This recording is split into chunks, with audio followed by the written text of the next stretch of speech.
우리가 1절부터 18절까지를 읽었는데요. 오늘 본문은 므낫세라는 왕에 대한 그런 이야기가 기록되어 있어요. 우리가 이렇게 쭉 이렇게 읽어봤지만 므낫세 왕에 대해서 그렇게 잘 쓰여져 있지는 않죠. 그냥 슬쩍 읽어봐도 이 왕은 참 나쁜 왕이구나, 그런 느낌이 물씬 드는 왕이 이 므낫세 왕입니다. 자, 여러분, 유대에 여러 왕들이 있지만 가장 나쁜 왕 한 명만 꼽아보세요 하면 학자들이 오늘 본문에 나오는 므낫세입니다 하는 사람도 있고, 또 어떤 사람은 아하스입니다 하는 사람도 있습니다. 그러면 유대 왕 중에 제일 나쁜 왕 2명만 뽑아보세요 하면 이견 없이 꼽히는 게 바로 오늘 본문에 나오는 이 므낫세, 그리고 우리가 앞에서 봤던 아하스, 이렇게 되겠습니다. 자, 이 2명은, 아하스 왕과 이 므낫세 왕 2명은 서로 누가 더 나쁜지 비교하기가 어려울 만큼 나빠요. 그런데 어쨌든 한 명만 꼽아보라니까 어떤 사람은 므낫세, 어떤 사람은 아하스 하는 건데, 어쨌든 이 2명을 꼽으라고 하면 이 2명입니다. 왜 그런가 하면 이 2명은 다 세상에 있는 우상은 다 가지고 들어오는 왕이 유대의 왕이었습니다. 그게 바로 므낫세와 아하스 왕이었습니다. 그리고 특히 아들을 불 속으로 걸어가게 해서 그 제사 지내는 거, 그죠?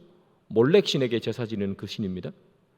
그 인신 제사를 드렸던 2 왕이 바로 이 아하스와 그리고 오늘 본문에 나오는 므낫세, 이 2 왕입니다.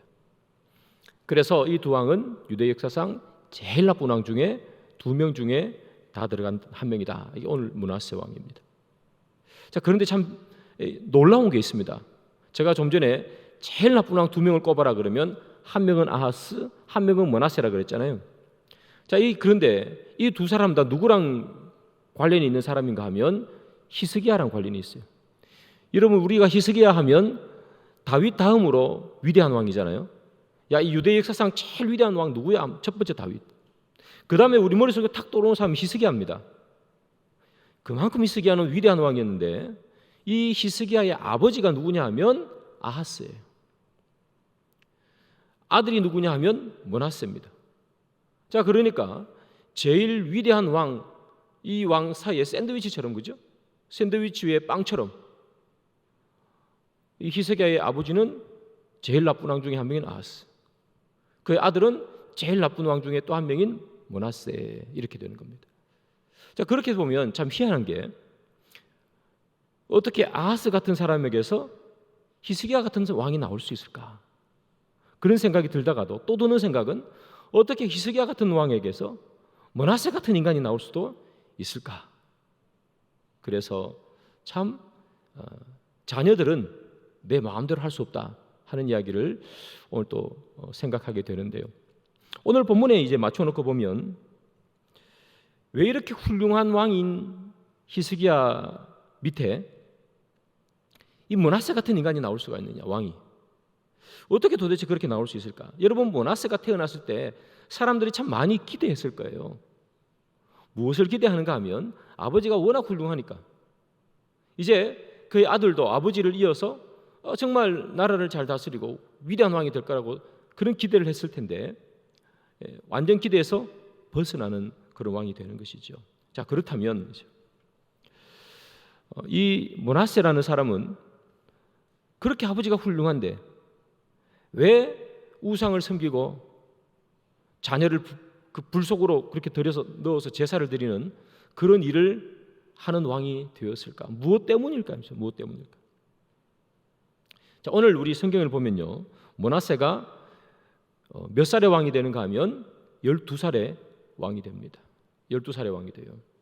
자, 그러면 그가 12살이 되었을 때부터 혼자 나라를 다스리는 게 아니고 거의 대부분의 신학자들이 동의하는 것은 뭐냐면 10년 동안 아버지 히스기야와 함께 나라를 공동으로 다스렸다, 이렇게 얘기합니다. 자, 그러면 12세의 왕이 되어서 22세가 될 때까지는 아버지랑 함께 왕이었죠. 자기는 왕이고 아버지는 상왕이 되는 거잖아요. 그렇게 나라를 다스린 거예요. 자, 그런데 멀리 뚝 떨어져서 이 아버지를 보니까 참 멋있는 왕이지만 이제 아버지와 공동으로 나라를 다스려야 되니까 12살, 14살 뭐 이럴 때는 어려서 잘 모를 수도 있겠지만 16, 17, 20 이렇게 되면 머리도 커지고 자기 나름의 판단력이 생기겠죠. 그때 되면 청년이 되니까 20살이면 그때는 결혼해서 또 남을 나이 아닙니까? 자, 그때 되니까 아버지를 보는 눈이 어떻게 돼요? 달라질 수 있겠죠. 아버지를 보는 눈이 달라질 수 있습니다. 자, 그런데 여러분, 결정적으로 이 아들인 이 므낫세가 이 아버지와 이 제가 볼 때는 이 관계가 틀어질 수밖에 없었던 사건이 있습니다. 한번 보겠습니다. 히스기야가 여러분 아시는 것처럼 병들었잖아요. 그래서 이제 죽을 수밖에 없어서 막 기도가 15년을 더 살잖아요. 그때 병들었을 때 바벨론에서 그 위로 사절단을 보내요. 그 바벨론 사람들이 이렇게 오는 거죠.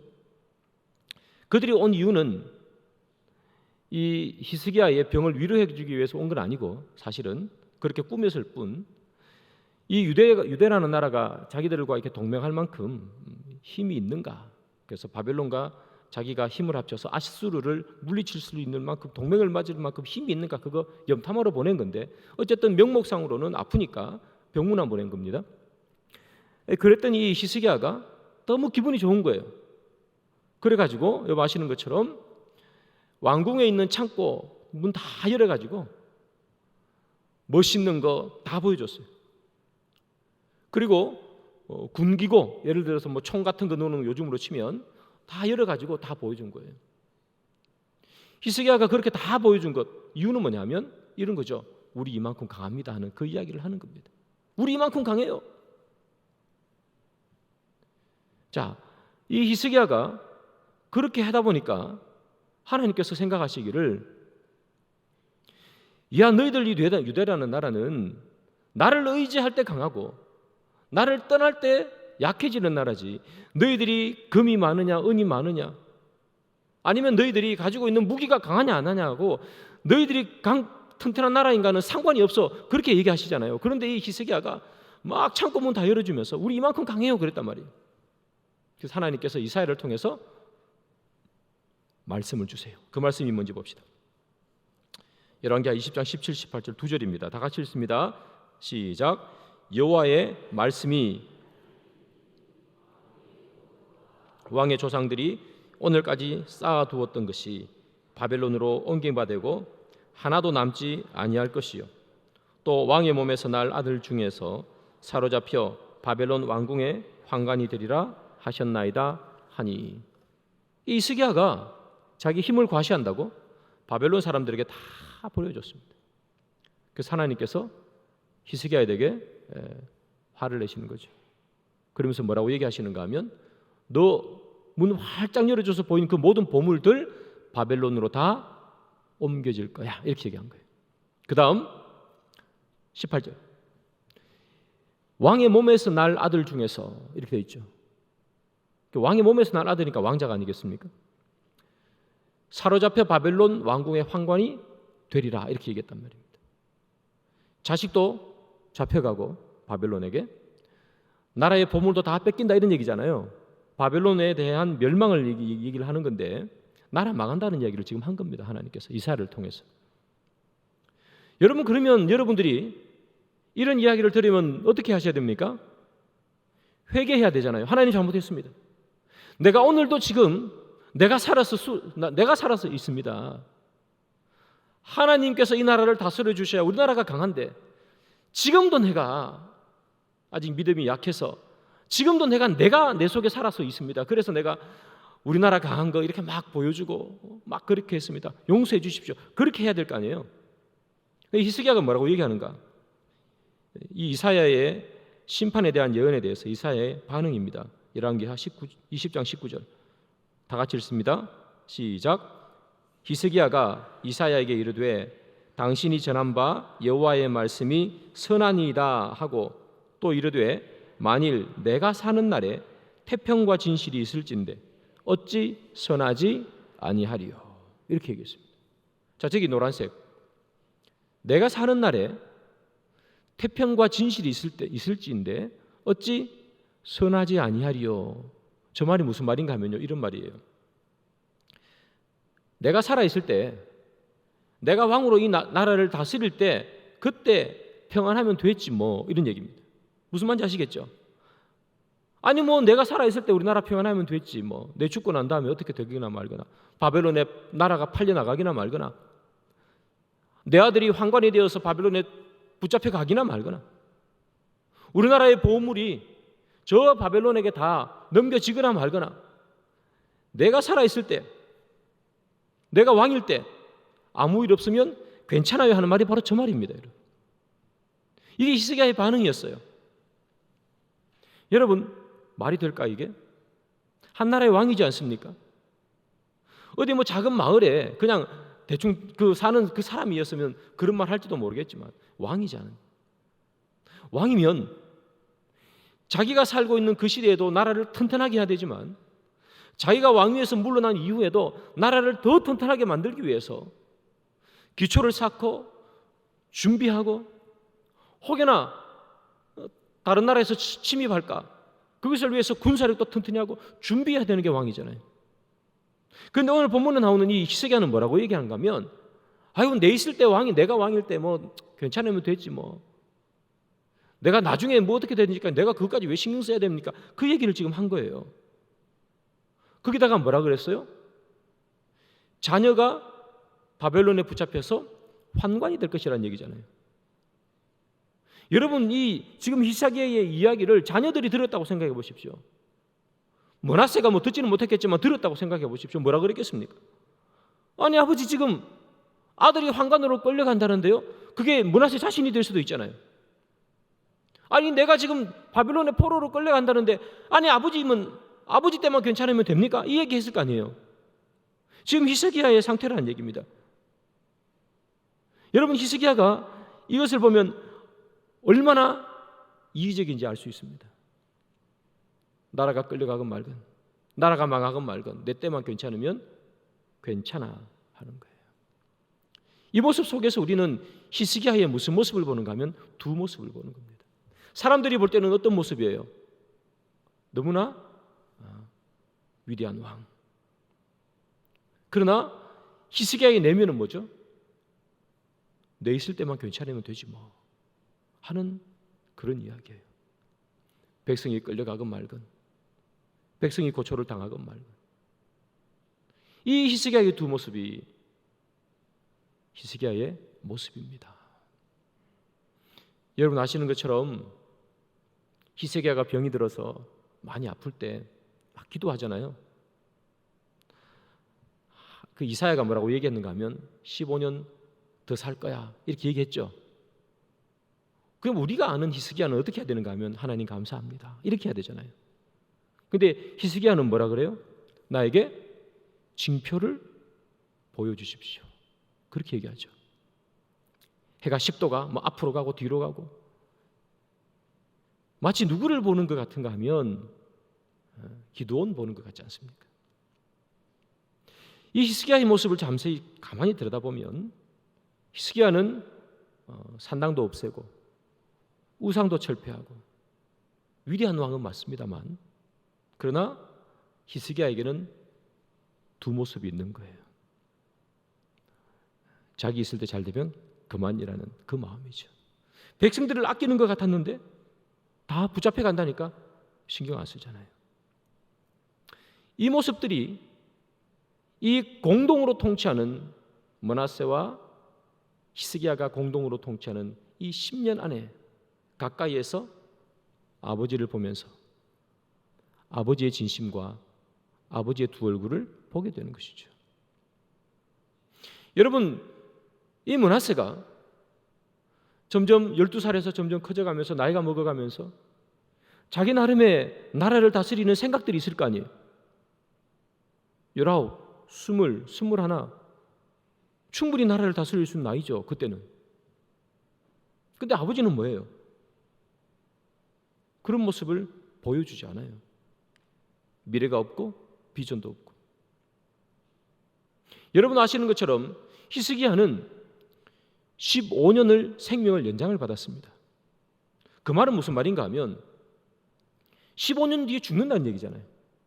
그럼 히스기야는 시한부 인생을 사는 사람입니다. 자기가 아팠을 때부터 15년 뒤에 죽게 되어 있습니다. 그죠? 그러면 15년째 되는 해에는 이 해에 내가 죽는구나. 그러면 그 해 말고 한 몇 년 전부터 이 아들에게 나라를 이양하고 나라를 잘 다스릴 수 있는 방법을 가르쳐주고 또 자기가 힘이 있을 때 여러 신하들과 함께 준비를 해놓고 해야 되는 거 아닙니까? 근데 무슨 준비를 해요? 내 있을 때만 편안하면 된다는데 아무 준비를 안 한 것 아닙니까? 그리고 15년 되는 애 죽어버린 거 아니에요? 그러니까 이 히스기야, 이 므낫세의 눈에서 보인 이 히스기야는 우리가 보는 히스기야랑 다르다는 거예요. 실망이죠. 두 얼굴을 가진 사나이. 여러분, 자기 몸이 아플 때는 얼마나 간절하게 기도했습니까? 그런데 나라 망한다는데 괜찮다 그러지 않습니까? 신앙은 흘러가는 것입니다, 여러분. 아버지에게서 자녀로, 나에게서 다른 사람에게로. 예수님과 12제자의 그 신앙이 흘러서 우리에게 온 거 아닙니까? 신앙은 흘러가는 겁니다.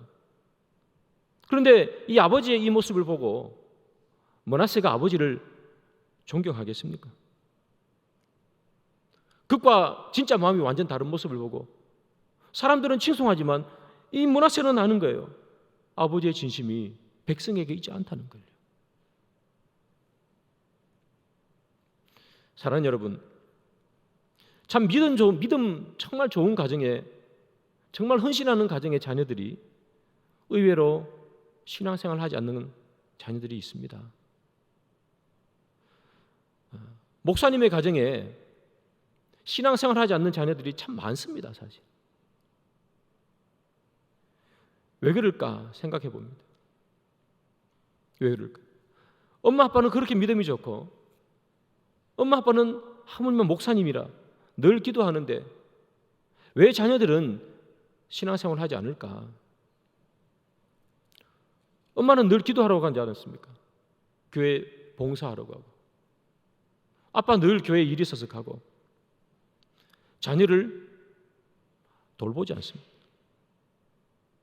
하나님이 이렇게 너에게 복 주실 거야. 늦게 와서 하는 말은 내 다 너를 위해서 기도하고 왔어.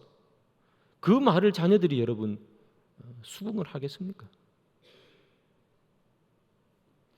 그래서 이 자녀들이 우리의 자녀들이죠. 엄마와 아빠의 모습, 신앙의 모습. 교회는 그렇게 열심히 있는데 자기는 아들과 딸인데 관심이 없어요. 상처를 받지 않겠습니까? 그리고 교회에서 보던 엄마 아빠의 그 인자하고 천사 같은 모습과 집에서 보는 엄마 아빠의 모습이 너무 다른 거죠. 그래서 이 아이들이 신앙생활을 던져버린다는 얘기 아니겠습니까? 여러분, 우리가 너무나 잘 아는 사무엘이 있지 않습니까? 사무엘의 아들이 2명 있어요. 요엘과 아비야. 이 아이들이 아버지가 사무엘이면 진짜 멋지게 커야 되지 않습니까? 그런데 어떻게 커요? 성경에 보면 이 아이들이 재판을 하는데 뇌물을 받고 재판을 한다고 기록되어 있어요. 아빠처럼 크지 않았어요. 왜 그랬을까?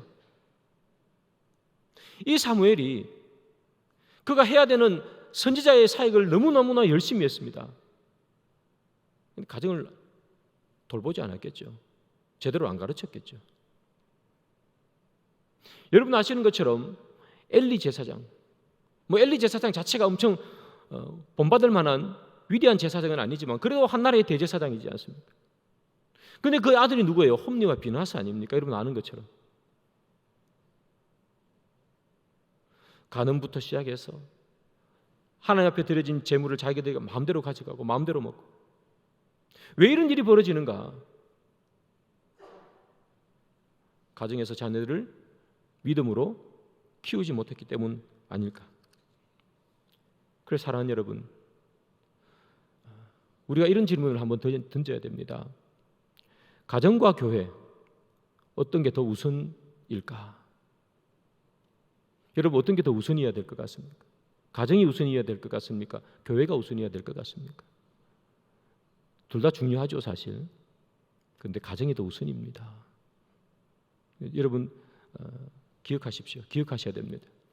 교회가 우선이 아니라 뭐가 우선이요? 가정이 우선입니다. 가정이 깨어지면 교회도 없는 거예요. 근데 교회가 깨어지면 다른 교회 가면 되잖아요. 여러분 잘 기억하십시오. 가정이 더 소중합니다. 그래서 제가 뭐 교회가 깨어지면 다른 교회 가면 된다, 이건 그냥 극단적인 예지만, 여러분 가정이 소중하다는 걸 반드시 기억하시고, 우리가 신앙생활 열심히 하고 교회 봉사하다 보면 가정이 좀 소홀할 수 있습니다. 그죠? 근데 그것도 뭐가 있다?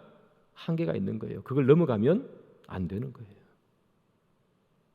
여러분, 아버지에게 오늘 본문을 므낫세는 좋은 영향을 못 받았습니다. 그래서 여러분, 이 므낫세가 자기가 왕이 되었어요. 이제 아버지 돌아가시고 자기가 왕이 되었어요. 자기 마음대로 할 수 있는 그 시간이 이제 드디어 왔어요. 성경에 기록된 첫 번째 일이 뭔지 봅시다. 열왕기하 21장 2절 3절. 제가 한번 읽어볼게요. 므낫세가 여호와 보시기에 악을 행하여 여호와께서 이스라엘 자손 앞에서 쫓아내신 이방 사람의 가증한 일을 따라서 그의 아버지 히스기야가 헐어버린 산당들을 다시 세우며 이스라엘의 왕 아합의 행위를 따라 바알을 위하여 제단을 쌓으며 아세라 목상을 만들며 하늘의 1월 성신을 경배하며 섬기며. 뭐라고 기록했는가 하면 산당을 다시 세워버렸답니다. 누가 헐었어요? 그 앞에 뭐라고 기록해요? 그 아버지 히스기야가 헐어버린 산당을, 그 앞에다가 뭐라고 기록했다고요? 자기 아버지 히스기야가라는 말을 넣었단 말입니다. 헐어버린 산당을. 그 왜 그런 걸 넣었을까? 물론 헐어버린 사람이 히스기야이기 때문에 넣었을 수도 있겠습니다만, 그러나 제가 오늘 본문을 그런 마음으로 오늘 본문을 읽었으니까 이런 말씀이, 이런 생각이 드는 거예요. 내 아버지 히스기야가 그런 걸 내가 다시 세워버리겠어. 왜 그래요? 아버지가 모범을 못 보여줬으니까.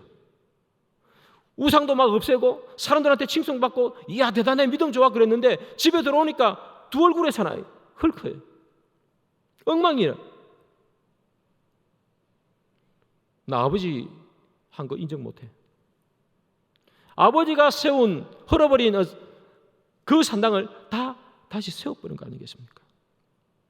여러분, 부모는 신앙의 형식을 물려주는 사람이 아니고 신앙의 내용과 신앙의 삶을 물려주는 사람입니다. 형식만 물려주면 므낫세 되는 겁니다. 그가 커서 자기 마음대로 할 수 있을 때 아버지가 세워놓은 거 다 흘어버려요. 그러나 신앙의 내용과 신앙의 삶을 물려주면 아버지가 물려준 걸 그대로 다 가지고 살겠죠. 그래서 오늘 므낫세를 보면서 느끼는 느낌은 바로 그런 겁니다.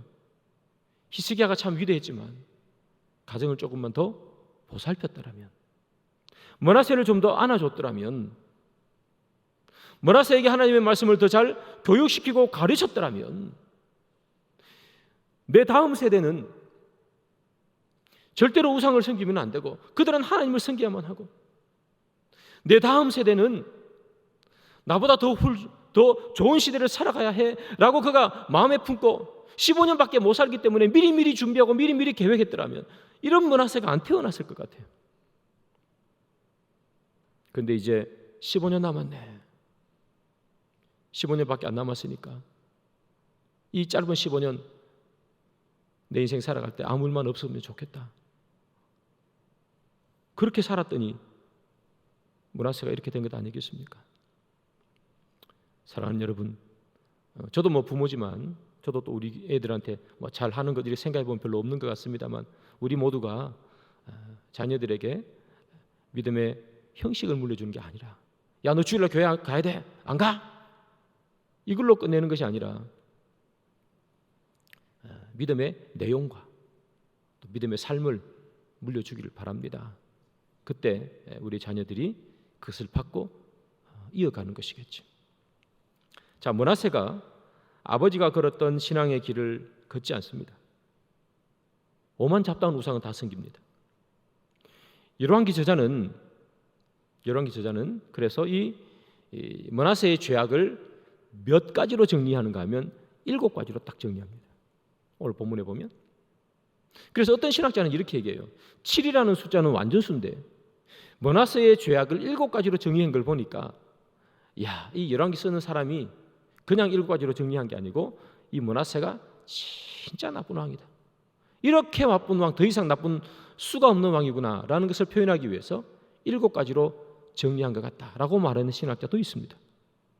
자, 이 므낫세는 아버지가 걸었던 산당을 세웠습니다. 바알 종교를 장려합니다. 1월 성신을 섬깁니다. 자녀를 불 속에 지나가게 합니다. 그 다음 온갖 잡다한 우상 그 제물들을 성전에 두기도 합니다. 그런 것들을 했던 사람이 므낫세입니다. 그러면 이 므낫세는 왜 이렇게 우상 섬기는 게 진심이었을까? 뭐 우상 안 섬기면 누가 잡아먹습니까? 이게 왜 이렇게 자꾸 우상을 섬기는 걸까? 아버지가 미워서? 아버지가 했던 거 다 반대로 할 거야? 그것도 이유겠죠. 근데 또 다른 이유가 있습니다. 그 이유는 무엇인가 하면 경제적인 이유입니다. 경제적인 이유라는 게 뭐냐면 아버지 히스기야 때 여러분 아시는 것처럼 계속해서 그 공격을 받았습니다. 아수르에. 물론 하나님의 은혜로 나라를 지켜냈습니다만 계속해서 공격받았으니 나라가 피폐했겠죠. 나라가 경제 상황이 엉망입니다. 그래서 아버지 죽고 므낫세는 왕이 되었으니까 자기 나름대로 생각한 거예요. 무슨 생각을 할까요? 이 피폐해진 나라를 다시 잘 사는 나라로 한번 바꿔야 되겠다. 그렇게 생각한 겁니다. 그런데 잘 사는 나라로 바꿔야 되는데 요즘 보니까 요즘은 뭐 이렇게 우리나라도 뭐 자원도 없는 나라지만 그냥 이렇게 막 이렇게 수입 수출해서 살아가는 나라인데 이 유대 땅은 그냥 내륙에 이렇게 있는 나라 아닙니까? 그 농사 짓는 것 말고는 생산해낼 수 있는 게 아무것도 없는 나라가 이 시대입니다. 그리고 이 시대에는 뭐 컴퓨터가 있습니까? 공장이 있습니까? 1차 산업하던 시대 아닙니까? 그 농사만 지어갖고는 나라가 못 살겠다는 얘기죠. 그래서 므낫세가 생각합니다. 어떻게 하면 나라를 부강하게 할 수 있을까? 그래서 모델을 막 찾습니다. 찾다가 어떤 모델을 찾느냐? 바로 아합의 모델을 찾아냅니다. 아합의 모델이 어떤 모델이냐? 여러분 아합은요 북이스라엘 왕이잖아요. 나라를 경제적으로 부흥시키기 위해서 그가 선택한 게 있습니다. 그게 뭐냐면 시돈이라는 나라가 있어요. 지금으로 치면 이제 레바논인데 시돈이라는 나라의 딸과 결혼합니다. 딸 이름이 이세벨이죠. 시돈은 우리가 역사 시간에 페니키아 이렇게 배우는 나라입니다. 시돈의 딸과 결혼합니다. 그러면서 이 사위 나라가 됐잖아요. 그때부터 북이스라엘은 시돈과 무역합니다. 시돈은 해상국가니까. 그래서 많은 사람들이 오고 가고 그러면서 이 아합이 한 게 뭐냐면 저 시돈 땅의 상인들이 우리나라에 와서 머물러야 되잖아요. 그거 금방 가면 안 되니까 오랫동안 머물러서 물건을 사고 팔고 할 수 있는 대로 어렵지 않도록 해줘야 되겠다 하면서 한 정책이 뭐냐? 시돈 땅을 통해서 들어오는 각 나라 여러 상인들에게 그 나라의 우상을 섬길 수 있도록 제사 드릴 수 있도록 다 만들어준 겁니다. 이 므낫세가 이걸 기억하는 거예요. 그렇게 하면 되겠네. 아합처럼 하면 되겠네. 그래서 사실 아합과 이 시돈이 그런 무역을 통해서 이 아합이 많은 부를 키우고 갔거든요. 그게 므낫세가 생각한 거예요. 그래 이방 땅의 상인들이 우리나라에 들어와가지고 물건을 사고 팔고 하면 이 경제적인 부흥이 이루어지지 않을까 그렇게 생각합니다. 그러려니까 이방 땅의 상인들이 자기 나라의 땅에 오면 그들 또한 그때는 다 제사지 되는 시대니까 그들의 우상에게 제사를 지낼 수 있도록 해줘야 되겠네 생각한 거예요. 그래서 뭐 하는 거예요? 모든 우상을 다 받아들이는 거예요. 그러면서 교역이 활발해집니다. 교역이 활발해지면 활발해질수록 더 많은 상인이 들어오고 더 많은 상인이 들어올수록 뭐 하는 거예요? 우상은 더 많아지는 거예요. 자, 성경을 한번 보겠습니다. 열왕기하 2장 13절, 21장 3절 다 같이 읽습니다. 시작. 그의 아버지 히스기야가 헐어버린 산당들을 다시 세우며 이스라엘 왕 아합의 행위를 따라 바알을 위하여 제단을 쌓으며 아세라 목상을 만들며 하늘의 이를 성신을 경배하며 섬기며. 저 뭐라고 돼 있어요? 아합의 행위를 따라 이렇게 돼 있죠. 네, 아합을 참고했습니다. 아합이 이렇게 하네. 그래서 장미자라는 교수님이 계세요.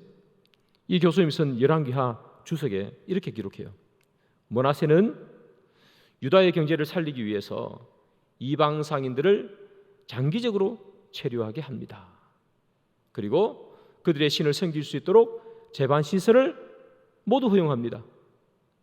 교역이 활발히 일어날수록 유다에는 이방 풍속과 우상이 가득하게 되었습니다.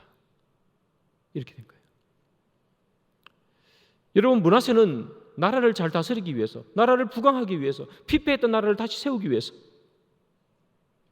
우상을 받아들인 겁니다. 그가 우상이 좋고 바알이 너무 사랑스럽고 끌어안고 자고 그런 거 아닙니다. 경제적으로 나라를 다시 살리기 위해서, 왕이니까요. 그렇게 한 겁니다. 명분이 얼마나 좋습니까, 여러분? 문외로인 경제를 다시 세운다는데, 백성들이 못 먹고 살기 때문에 그 못 먹고 사는 백성들에게 먹고 살게 해주겠다고요. 그 명분이 얼마나 좋습니까? 경제가 살아날 수 있다면 모든 걸 다 할 수 있다. 이게 왕이잖아요. 명분은 너무 좋지만 하나님이 싫어하는 것 아닐까요? 명분이 좋다 보니 경제가 살아나면 그때부터는 뭐가 되는 거예요? 우상숭배가 아닌 게 되는 거예요. 이해되시죠? 이게 므낫세입니다. 므낫세, 나라의 경제를 살리기 위해서, 경제만 살릴 수 있다면 우상도 상관없어. 사랑하는 여러분, 사탄이 우리에게 관심이 있는 게 뭔지 아세요? 여러분들 오늘 몇 가지 죄를 지었습니까? 예를 들어서 10가지 죄를 지었다고 칩시다. 나 오늘 10가지 죄를 지었어. 사탄의 관심은 여러분 내일 여러분들이 15개의 죄를 짓고 20개를 짓고 죄를 짓는데 관심이 없어요. 무엇에 관심 있는 줄 아세요? 여러분들이 짓고 제가 짓는 그 죄가 아니라고 생각하는 데 관심이 있단 말이에요. 몇 가지 더 죄를 짓는 게 관심이 있는 게 아니라 내가 짓는 이 죄가 죄라고 전혀 못 느끼게 한다는 얘기예요. 경제가 살아나는데요, 여러분. 백성들을 못 먹던 백성들에게 쌀이 제공되고 우유가 제공되고 먹고 사는데요. 아니, 이게 왜 죄야? 백성들, 헐벗은 백성들 먹고 살게 하고자 함인데 이게 왜 죄야? 나라가 잘 살아야지. 아니, 그 사람들이 들어오면 좀 어때? 여러분, 그런 것 아니겠습니까? 그 사탄의 방식입니다. 명분이 너무 좋은 거예요. 죄가 아닌 게 됩니다. 사랑하는 여러분, 죄가 아니라고 느껴지는, 우리가 흔히 말하는 양심의 화인을 맞은 그 순간이 되면 이제는 끝입니다. 성도는 죄를 안 짓는 사람이 아니라 죄가 죄인 줄 아는 사람이에요. 믿지 않는 자는 죄가 죄인 줄 모르고 살아가지만 성도는 세상 사람과 똑같이 죄를 짓지만 죄가 죄인 줄 안다는 거예요. 그게 차이점이라는 얘기예요. 근데 사탄과 마귀는 죄를 죄로 못 느끼게 하는 거예요. 나 좀 먹고 살자는데 왜 그래? 이번에 내가 큰 거 한 건 해야 된다는데 왜 그래? 내가 이번에 대학 들어가야 되는데 왜 그래? 들어가서 난 다음에 뭔가를 하면 되잖아. 이 모든 것들, 그 모든 것들 때문에 죄가 죄로 안 느껴진다는 거예요. 제가 먼저 때렸잖아 하는 거예요. 저 사람이 먼저 나에게 욕했잖아. 그 모든 것들이 죄를 죄로 못 느끼게 해준다는 거예요. 저 사람이 먼저 나를 속였어. 그래서 내가 한 대 때린 거야. 왜 그게 죄가 돼? 속이지 말아야지. 사랑하는 여러분, 므낫세가 불쌍한 것은 죄를 죄로 여기지 못했기 때문입니다. 우리가 그렇게 살 수 있습니다. 늘 죄를 짓다가 이게 나중에 되면 죄가 죄인지 모르게 됩니다. 우리가 세상을 살다 보면 사람들이 다 하기 때문에 이건 죄가 아니야 라고 생각할 수 있습니다. 그러나 하나님께서 원하시는 것은 죄를, 잘못을 잘못으로 알기를 원하시는 것이죠. 사랑하는 여러분, 우리가 잘 되고 교회가 잘 된다고 해서 하나님이 원하지 않는 길을 가기를 주님은 원하지 않습니다. 잘 되는 게 중요한 게 아니고 제대로 사는 게 중요하다는 것이죠. 부주한 길을 걸어가기는 것이 중요한 것이 아니라 진리의 길을 걸어가기를 주님은 원하십니다. 그래서 우리가 그 길을 걷지 못할 때 안타까워하고 그 길을 걷지 못할 때 힘들어하면 하나님 우리를 일으켜 주시고 힘을 주시는 거예요. 근데 죄를 죄로 못 느끼면 안타까워하지도 않고 힘들어하지도 않겠죠. 말씀의 결론을 맺습니다. 사랑하는 여러분, 오늘 이 므낫세를 보면서 제가 느낀 것 두 가지가 있습니다. 첫 번째는 아버지로서 잘 살아야 되겠다 하는 그런 이야기입니다. 사람들이 볼 때 목사니까 믿음이 좋겠다 생각할 거고, 여러분들 다 장로님, 권사님, 집사님이니까 믿음 좋겠다 생각하지만, 혹여나 우리 아이가 나의 또 다른 모습 때문에 지금은 말 안 하고 있지만 부모의 이중적인 모습 때문에 지금은 말 안 하고 있지만 혹여나 나중에 그것이 아이를 하나님을 떠나버리게 만들지는 않을까 하는 그런 마음이죠. 그래서 우리가 부족할지라도 하나님 앞에 나가는 모습을 자녀들에게 보일 수 있어야 된다 하는 첫 번째. 두 번째는 결과가 수단을 정당화하지 않는다는 겁니다.